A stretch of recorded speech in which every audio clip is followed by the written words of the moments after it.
Hello everyone, welcome to today's session where we're going to look at the poem Words by Edwin Thumboo. Edwin Thumboo is considered as the most distinguished and renowned poet of Singapore, and due to the presence of the nationalistic themes in his poems, he is often dubbed as Singapore's unofficial poet laureate. In his poem Words, Thumboo highlights the importance of words in our life, and he also talks about the tremendous impact they have on the listeners.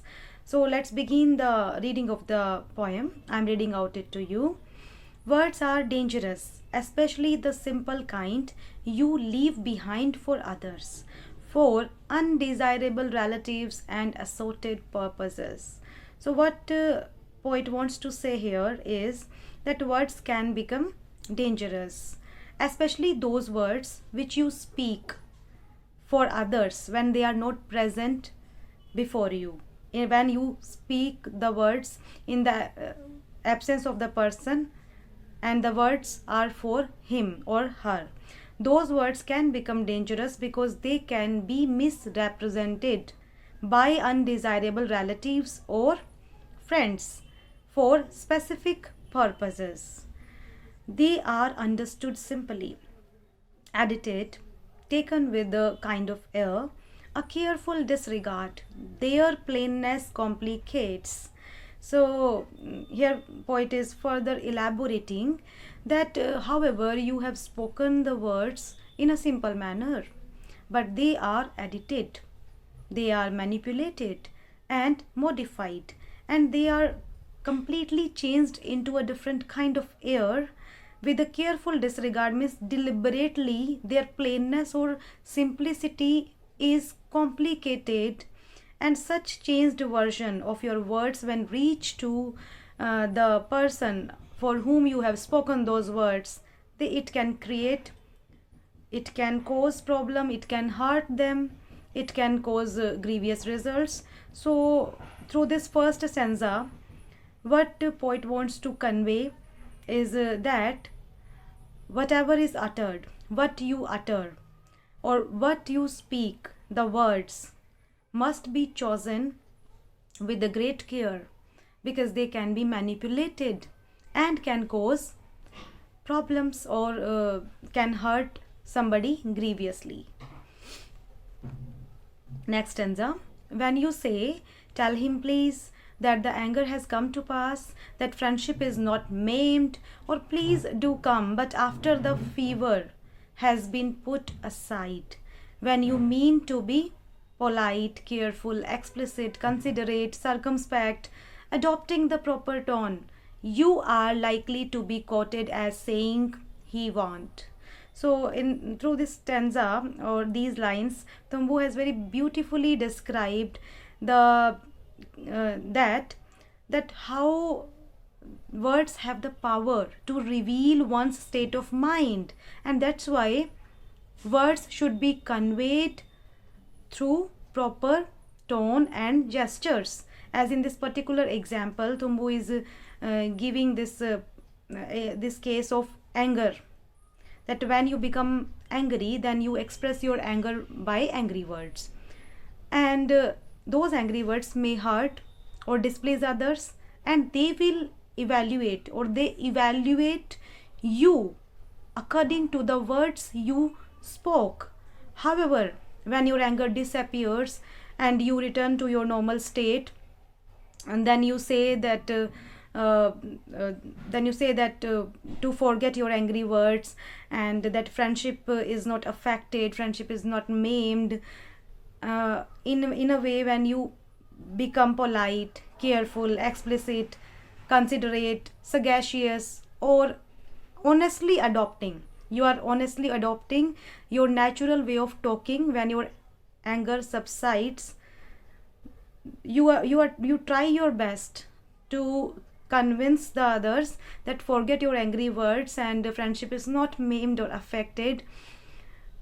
It becomes very impossible for the listeners or for them, for those people to believe on you, because they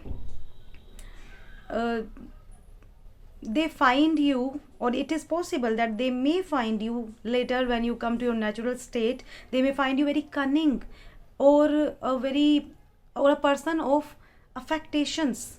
So that's why they will not rely on you in that case, and they will say, not believe on you. And what Thumboo is saying here, that words should be spoken very carefully, as they have great impact upon the listeners, because words once spoken can't be taken back, and you want to be believed later. However you try, how much you try, you will be titled as you want. So in this way, the words you speak should be conveyed very carefully, with a great care. Words are neither valid, merciful, nor bad in themselves, nothing unless used, urged, imported into dialogue, becoming part anger, part laughter, bruised, adding to the mood and gesture.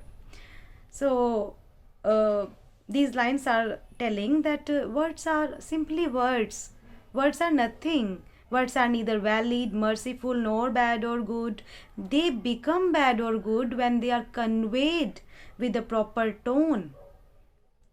In a dialogue form, or when they are communicated in a dialogue form, when the words are spoken collectively in a dialogue form with a certain mood and gesture, then they get their meaning. Then the words get their role. Words play active.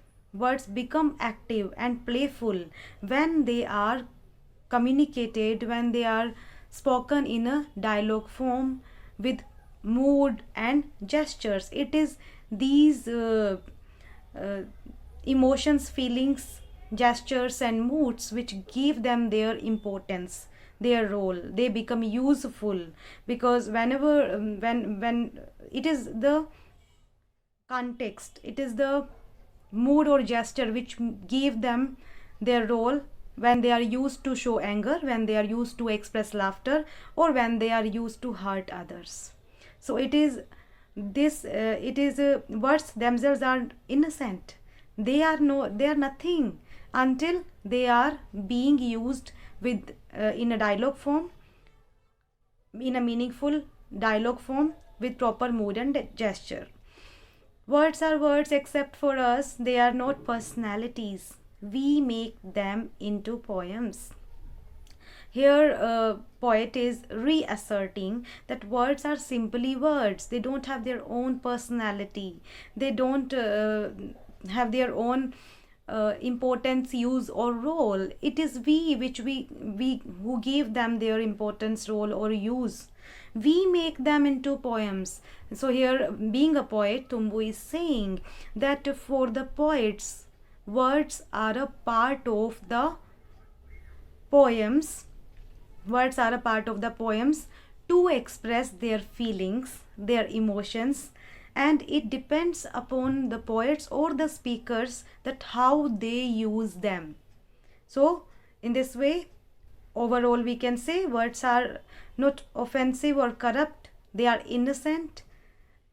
It is the context, it is the mood, gesture, the way of